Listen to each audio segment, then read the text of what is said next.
Hi, friends. I know these have been, for many of us, kind of confusing days. Perhaps you have been to a protest about the issues of racism that are among us all the time and have been for a very long time. Perhaps you've thought you should go to a protest.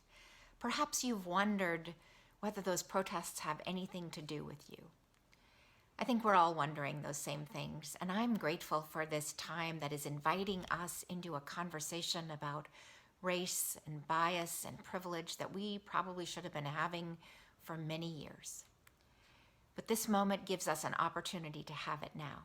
And so I am committed to us as a church being a safe place for us to have this conversation in the years and months ahead. This coming Sunday, we're going to have a special edition of Conversational Church in which I will be having a conversation with some members of our congregation who are themselves people of color and who are willing generously to share their experience with us.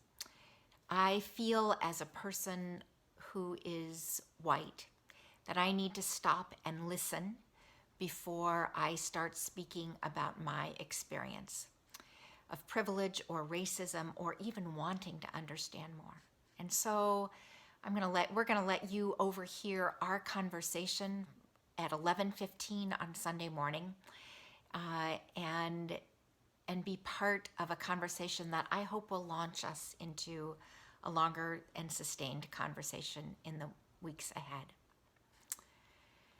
Watch this space for details about how you can be part of this conversational church on this coming Sunday morning, June 14th at 11:15. In the meantime, I want to remind you, perhaps you've heard of this before, but about 20 years ago, a woman named Peggy McIntosh, who was a professor at Wellesley College, put together a list of 50 items, she said, that white people carry with us in a knapsack of white privilege.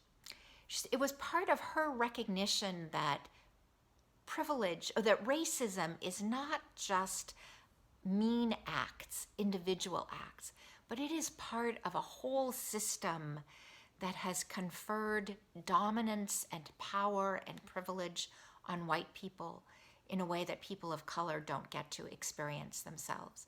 If you haven't seen that before, let me encourage you to just Google knapsack of white privilege and you'll find the whole list of 50. But it includes things like being able to go to the store by yourself and know that you will not be followed or harassed by a security guard. It includes being able to know that you can protect your children most of the time from people who might not like them. Or being able to talk with your mouth full and people not put that down to your color or your race. She says, I can swear or dress in secondhand clothes or not answer letters without having people attribute those choices to the bad morals or poverty or the illiteracy of my race. I can do well in a challenging situation without being called a credit to my race. I am never asked to speak for all the people of my racial group. And that list goes on and on. All those things that are in some ways the privileges of being white. We're going to be talking about all of those things. And in the process, I hope, learn to understand each other better and to love each other more in the ways God has called us to be. Take good care. Take good care of each other.